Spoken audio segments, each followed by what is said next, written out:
Moikkelis! Täältä viulusoittaja katolta treeneistä. Nyt on aloittanut ihan uuden sarjan tänne YouTuben myöskin Facebookin puolelle. Nimittäin kahvitauko keskustelu vlogi. Ja nyt meillä ensimmäisenä muuten ihmisenä, kenen kanssa minä keskustelen kahvitauolla. Meillä oli tässä äsken laulutreenit.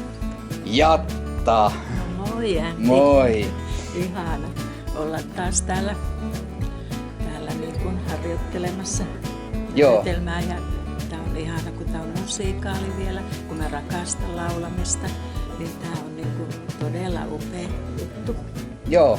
Miltäs nyt tuntuu taas olla tässä mukana? No ihan kivalta, että vähän jännittää ja näin, mutta ihan kiva, kun tässä on sitä musiikkia ja hienoja biisejä ja näin. Niin.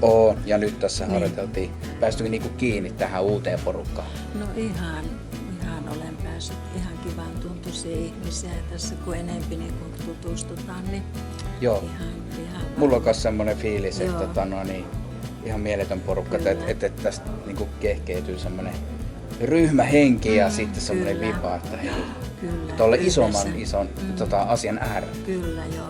Ja nuo nuoret tytötkin oli niin ihania äsken, kun ne laittoi mulle peukkua. Joo, no pitää tsempata kaikkia niin toisen puolin. Niin tunne tuli, että sehän on niin kuin tarkoitus, että kaikki tsempataan toisia ja autetaan ja näin. Yhdessä tehdään tästä hyvä juttu ja päästään sen teatterille sitten harjoittelemaan. Siis mä en malta odottaa, että me päästään sitten oikeesti. Mulla on vaan juttu. Niin, tähän mennessä laulettu ja tanssitreenejä vedetty, mutta vielä ei ole niinku... Onko sulla muuten vuorossana, jos sulla on joku... Olen tämän Rääkälin motelin äiti. Aivan! Tämä repliikki siinä, että ihan kiva sekin, että... Kiitos, kun olet mukana tässä täällä. Ihan mahtavaa niin työskennellä taas kanssa. Samoin sinun.